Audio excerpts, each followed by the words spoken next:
Hello मेरे प्यारे दोस्तों, तो कैसे हो आप लोग। स्वागत है आप सभी का हमारे एक और नई क्लास में। दोस्तों, अगर आप भी क्लास 10th के स्टूडेंट हैं और आप भी क्लास 10th बिहार बोर्ड के एग्ज़ाम में अच्छे से अच्छा अंक लाना चाहते हैं, तो हमारे इस क्लास सेट 7 से आप लोग जो है ज़रूर जुड़िएगा, ठीक है। और आज हम लोग पढ़ने जा रहे हैं सामाजिक विज्ञान। जैसा कि हम लोगों ने सुबह में देखा था क्लास मैथ का क्लास, ठीक है ना, वहाँ पे भी हम लोग बहुत सारे ऑब्जेक्टिव क्वेश्चन पढ़े थे, ठीक है ना। और सेट 7 वहाँ पे था, और आज भी हम लोग जो है अभी फिर से सेट 7 पढ़ने जा रहे हैं, वो था मैथ्स का। और आज हम लोग पढ़ने जा रहे हैं फिर से सामाजिक विज्ञान का। किसका? सामाजिक विज्ञान का। मैंने आप लोगों को पहले ही बता रखा है कि पुराने स्टूडेंट, सारे स्टूडेंट जानते होंगे कि मैं जो सुबह होता हूँ मैथ की क्लास लेता हूँ, और शाम में जो है शाम में सामाजिक विज्ञान का क्लास लेता हूँ, ठीक है ना। तो आप लोगों को पता होना चाहिए, और जो है क्लास को एंड तक जरूर देखिएगा, क्योंकि मैंने क्लास के एंड में और भी बहुत सारे वीवीआई ऑब्जेक्टिव क्वेश्चन बनाए जो कि 2027 के एग्जाम में आने वाले ऑब्जेक्टिव क्वेश्चन है, और उस प्रकार से आते हैं ऑब्जेक्टिव क्वेश्चन। तो उस प्रकार से ऑब्जेक्टिव क्वेश्चन को आप लोगों से मिलाया जाएगा, तो आप लोग जो है जरूर क्लास के एंड तक बने रहिएगा, ठीक है ना। तो देखते हैं हमारा आज का क्लास जो है क्या है, और ऑब्जेक्टिव में जो है हम लोगों ने क्या लेकर आया है, ठीक है ना। तो अब बिना देरी किए हम लोग चलते हैं क्लास स्टार्ट किए और करने, और ठीक है ना। और जितने भी नए स्टूडेंट हैं वो क्लास को एक बार सब्सक्राइब जरूर कर लीजिएगा, ठीक है। चलते हैं हम लोग क्वेश्चन की ओर, देखते हैं हमारा क्वेश्चन क्या है।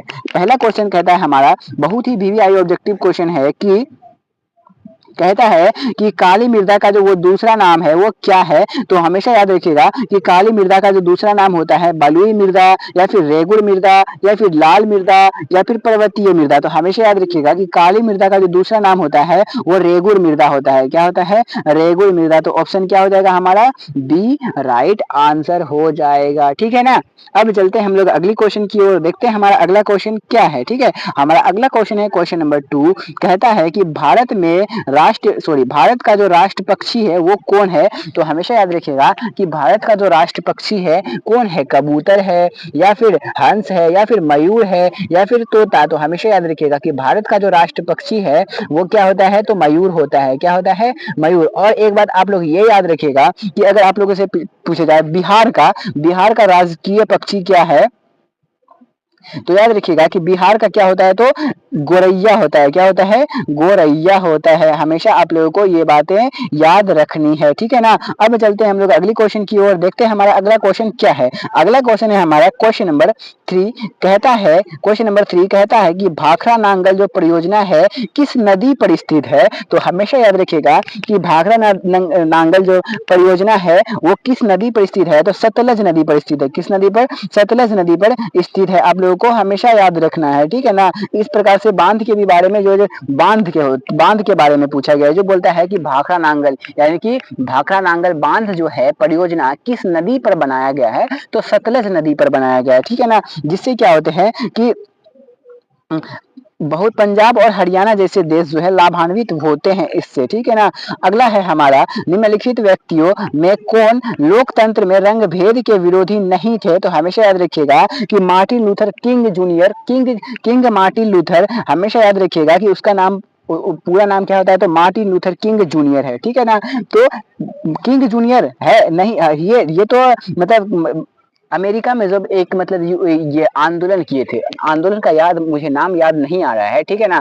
आंदोलन किए थे वो काले और गोरे रंग को लेकर, ठीक है ना। वहां पर जो काले गोरे रंगों पर जो भेद होते थे, तो वहां पर मार्टिन लूथर किंग ने एक आंदोलन किया था, और सभी को एकता यानी कि एक होकर रहने को मतलब जो है कि कहा गया था। वो वन यानी कि सारे यानी कि भेदभाव को उन्होंने खत्म कर दिया, यानी कि बहुत पहले का बात है, ठीक है ना। तो खत्म कर दिया, तभी से आज तक जो है अमेरिका जो है डेवलप कंट्री बन गया। क्या बन गया है? डेवलप यानी कि विकसित कंट्री बन गया है, ठीक है ना। वहां पे कोई भी भेदभाव नहीं होता है। आप काले हैं, आप कैसे रहते हैं, आपको वहां के लोगों को कोई फर्क नहीं पड़ता, आप जैसे ही रहिए, ठीक है ना। बस शांति बनाए रखिए, ठीक है ना। और महात्मा गांधी ये तो रंगभेद के विरोधी थे ही थे, सॉरी नहीं थे ना, रंग भेद के विरोधी नहीं थे। ये सारे गोरे काले को सब एक समान मानते थे, ठीक है ना। ये जॉन कार्लोस ये भी नहीं थे, यहाँ पूछा क्या पूछा है, हमें थोड़ा कंफ्यूजन हो रही है कि नहीं थे, यानी कि रंग भेद के विरोधी नहीं थे,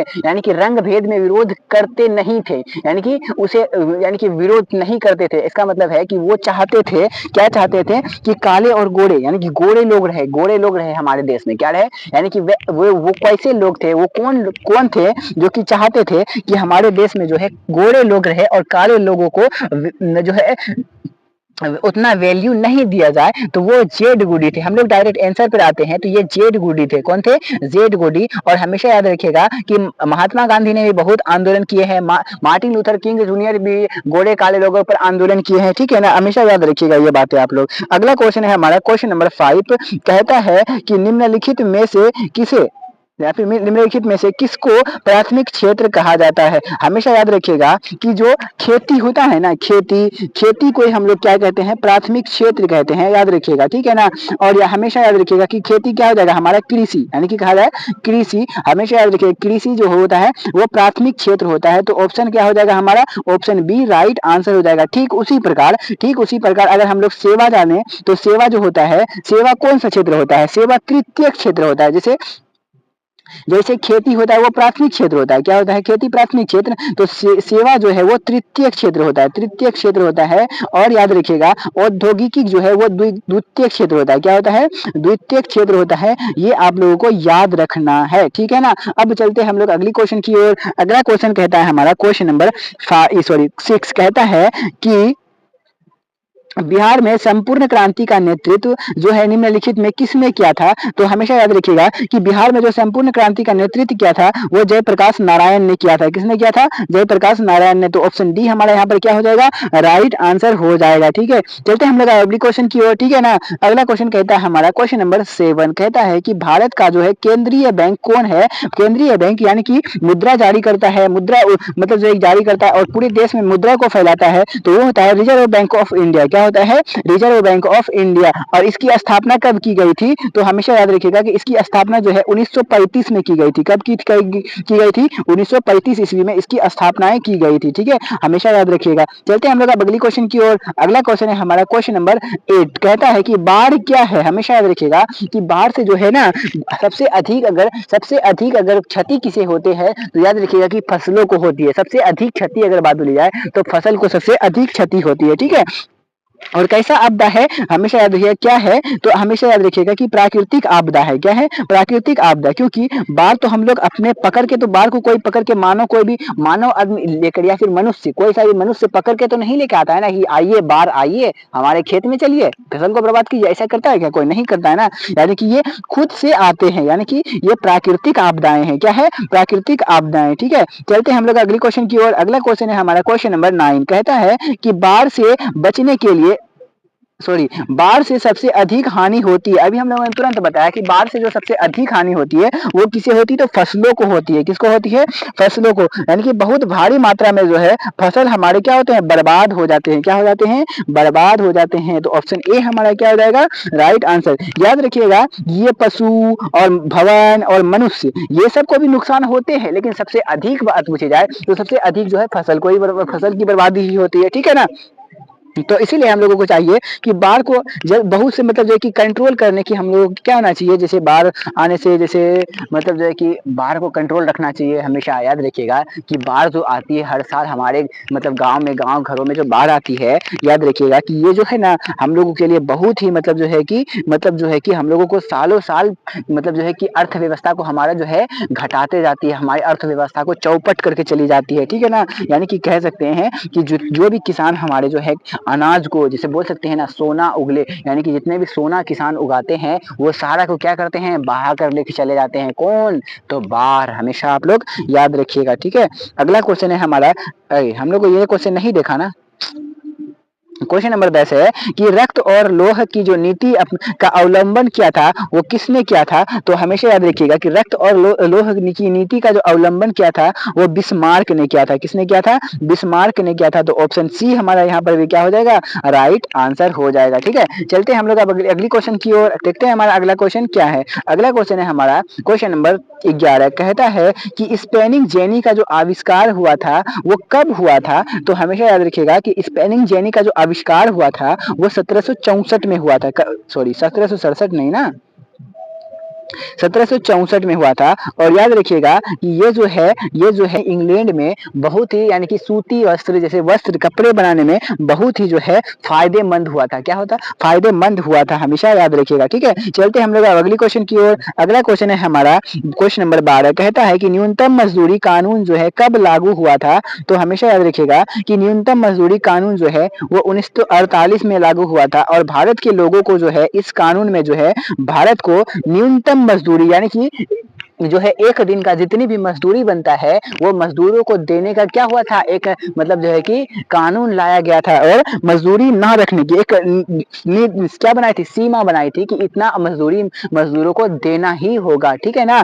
ठीक है, चलते हम लोग अगली क्वेश्चन की ओर, देखते हैं हमारा अगला क्वेश्चन क्या है। अगला क्वेश्चन है हमारा क्वेश्चन नंबर 13, कहता है कि मरुस्थलीय मृदा का जो है विस्तार वो निम्नलिखित में से कहाँ है? यानी कि सबसे अधिक मरुस्थलीय मृदा का जो है मतलब जो है कि फैलाव कहाँ पर है, यानी कि विस्तार मतलब फैलाव कहाँ पर है? तो हमेशा याद रखिएगा कि राजस्थान में है। कहाँ पे है? राजस्थान में। तो कौन सा ऑप्शन हो जाएगा हमारा राइट? तो ऑप्शन क्या हो जाएगा हमारा? बी राइट आंसर हो जाएगा। हमेशा आप लोगों को याद रखना है। ठीक है, तो ऑप्शन क्या हो जाएगा हमारा? B right answer. ठीक है, चलते हैं हम लोग अगली क्वेश्चन की ओर, देखते हैं हमारा अगला क्वेश्चन क्या है। अगला क्वेश्चन है हमारा क्वेश्चन नंबर 14, कहता है कि सीमेंट उद्योग का प्रमुख कच्चा माल जो है वो क्या होता है? तो हमेशा याद रखिएगा कि सीमेंट उद्योग का जो कच्चा माल होता है वो चूना पत्थर होता है। क्या होता है? चूना पत्थर। तो ऑप्शन ए हमारा यहाँ पर क्या हो जाएगा? Right answer. मैं आप लोगों को फिर से एक बार बता देना चाहता हूँ कि आप लोग जितने भी सारे स्टूडेंट हमारे इस क्लास को कर रहे हैं तो सारे जो है पेन पेपर लेकर बैठिएगा और जो है पेन पेपर में लिखते रहिएगा। सारे क्वेश्चन को आप लोगों को एक बार लिखना है कॉपी में। ठीक है ना? आप लोगों को मैं जो क्वेश्चन देता हूँ वो क्वेश्चन को लिखना है और जो ऑप्शन बता रहा हूँ उस ऑप्शन को आप लोगों को नोट करना है ताकि आप लोगों को रिवीजन करने में बाद में दिक्कतें ना आए। ठीक है ना?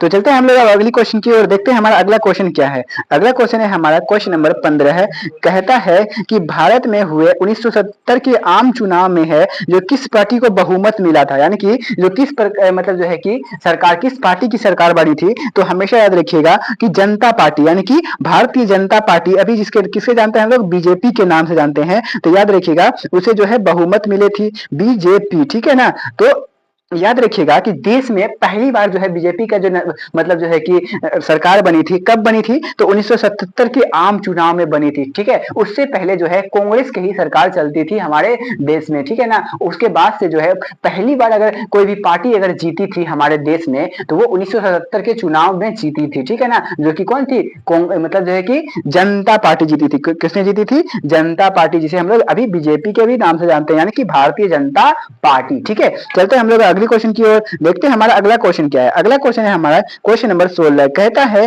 कि क्षेत्रवाद की भावना का जो है कुपरिणाम है। तो हमेशा याद रखिएगा कि क्षेत्रवाद की भावना का जो कुपरिणाम होता है वो अलगाववाद होता है। क्या होता है?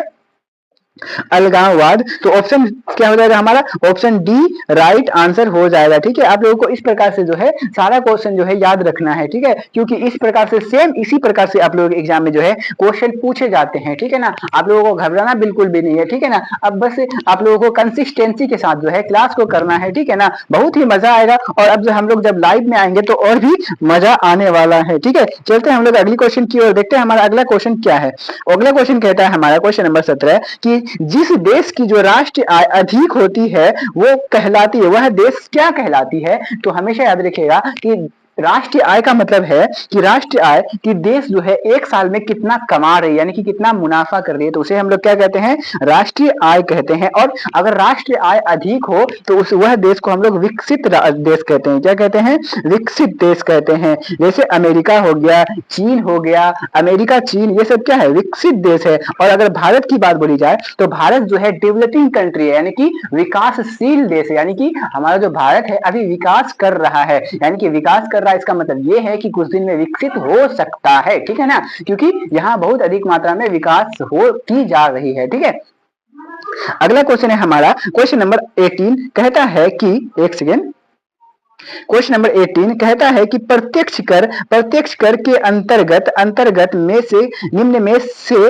किसे शामिल किया गया है। तो हमेशा याद रखिएगा कि आयकर को जो है आयकर को एक सेकेंड आयकर को जो है मतलब जो है कि प्रत्यक्ष कर के अंतर्गत रखा गया है। किसके अंतर्गत रखा गया है? प्रत्यक्ष कर के अंतर्गत शामिल किया गया है या फिर रखा गया है। आप लोगों को ये बातें याद रखनी है, ठीक है। चलते हैं हम लोग अब अगली क्वेश्चन की ओर। अगला क्वेश्चन है हमारा क्वेश्चन नंबर 19 कहता है कि इनमें से कौन प्राकृतिक आपदा नहीं है। प्राकृतिक आपदा का मतलब ये है कि वैसा आपदा जो ईश्वर द्वारा भेजा गया है, जैसे जैसे जैसे जैसे क्या, जैसे सुनामी हो गया, बाढ़ हो गया, भूकंप हो गया या फिर आतंकवाद, ठीक है ना।